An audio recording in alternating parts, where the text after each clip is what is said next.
velkomin í þáttinn. Í dag erum við að reynslu að aka Honki EHS 5 og þetta litli bróðir bíls sem vakti hvað mesta lukku hjá mér árið 2025. Það að segja Honki EHS 7. Sá bíl kom mér virkilega á óvart og var hann í topp 3 af þeim bílum sem ég reynslu að ók árið 2025. Þess vegna var mikil spenna í maga mínum og hjarta mínu, jafnvel hausnum á mér, fyrir því að reynslu að aka þennan litlu útgáfuna Honki EHS 7, þennan hérna Honki EHS 5. EHS 5 bílinn tikkar í öll þau box sem stóri bróðurinn tikkaði í, fyrir utan auðvitað það augljósa. Það jú aðeins minna pláss í þessum bíl. En bílinn með svipaða hestafla og tógtölu og stóri bróðurinn, en hann léttari.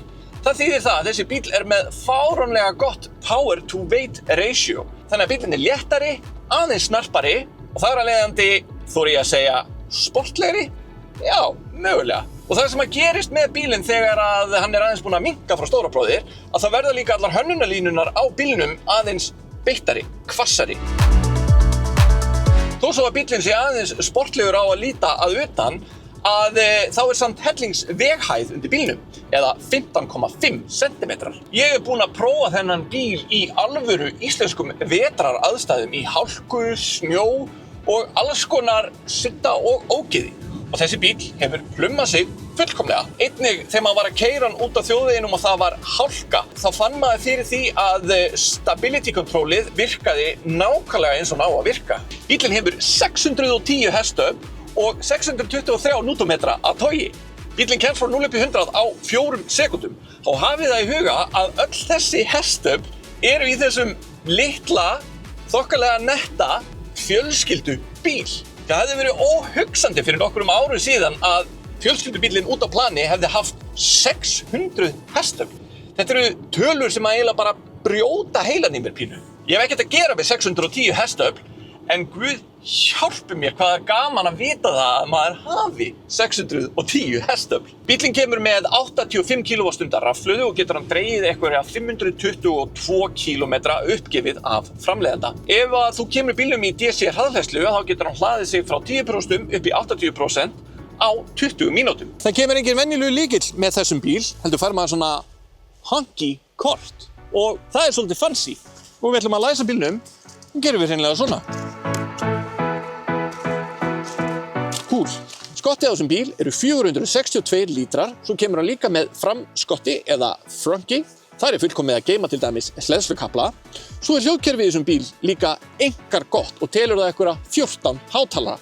Og þar sem þetta Honki, þá kemur hann með bassaboxi í skottinu. Það í rauninni ekki hægt að hugsa þennan bíl sem minni útgáfu af Honki EHS 7. Mér finnst miklu frekar að Honki EHS 7 uppblásin útgáfa af þessum litla Honki EHS 5. Mér finnst hlutfull á þessum Honki EHS 5 algjörlega fullkomin og smell passa þau við allt sem ég hef áhuga á. Þessi tiltekna útgáfa af Honki EHS 5 Pro útgáfan og kostar hann einhverjum 300.000 krónum meira en premium útgáfan af þessum bíl.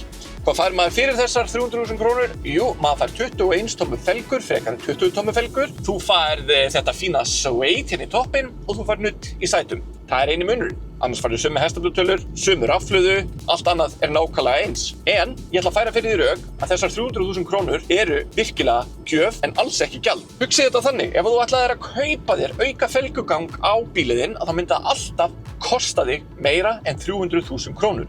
Það líka að felgugangurinn 21 tommu álfelgur. Próútgáfan af þessum bíl kostar eitthvað 6.790.000 krónur með styrk frá Orkusjóð. Inn í þessu verði fær maður öll þessi hestöfl, þessa fínu drægni og óbúðslega góða hleðslu tíma. Einnig fær maður 5 stjörnu Euro NCAP vottun sem þýðir það að þessi bíl einstaklega öruggur, það ekki hægt að fá meira en 5 stjörnur. Svo fær maður líka hita í sætum að framan, kæld sæti í sætunum að framan, hitastýri, hita í sætum að aftan og bílinn kemur með 5 ára verksmiðjuábyrgð eða 120.000 km, hvort sem kemur fyrst. Þessi bíl kemur með öllum helstu nútíma öryggiskerfum og það þess vegna sem bílinn með Euro NCAP 5 stjörnu vottun. Þessi kerfi eru inngripsmikil og binga og bonga á þig í tíma og ótíma, en hægt að slökkva á þessum kerfum að vild eins og í flestum öðrum nýjum bílum. Það eru samt 2 kerfi eða útfærslur af 2 kerfum sem ég kann einstaklega vel við í þessum bíl. Það til dæmis akreinavarinn. Ef að þú ert á nálægt vinstri akrein að þá blikkar vinstri hlið afþreyingarskjásins rauðu. Svo þessi bíll líka með drowsiness control.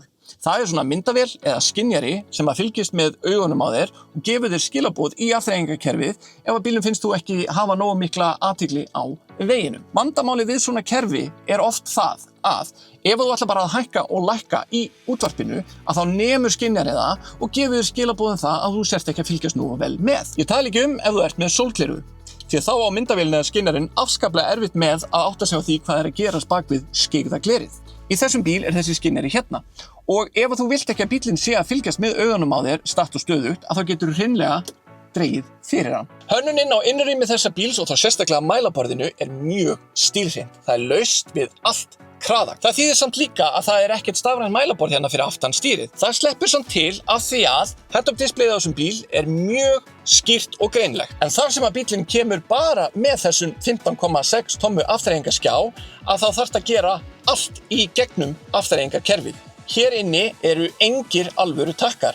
Afþreyingarkerfið í þessum bíl einstaklega lipurt og einstaklega þjált.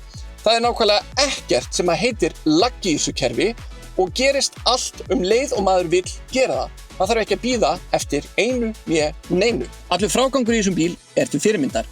Til dæmis að þá mjúkt efni í bílnum hérna alveg niður að gólfteppi. Svo erum við með svona lítil smá álatriði eins og ristanar fyrir hátalarana gerður á áli. Líka þessi takki hérna sem að poppar út og þú notar sem hanka fyrir ruslapoka eða lítið veski. Að sitja hérna aftur fyrir fullorðinn mann bara mjög fínt. Ég get hreyft á mig hnén hérna fram og tilbaka án þess að reka þau í framsætin. Einnig kemur fyrir 2 7 ára börnum á nokkurra vandræða hérna. Svo kemur bílinn líka með þetta flenni stóra panorama þak og 2 USB-C tengjum hérna að aftan og 2 USB-C tengjum að framan. Það eitthvað við vörumerkið Honki sem að heillar mig.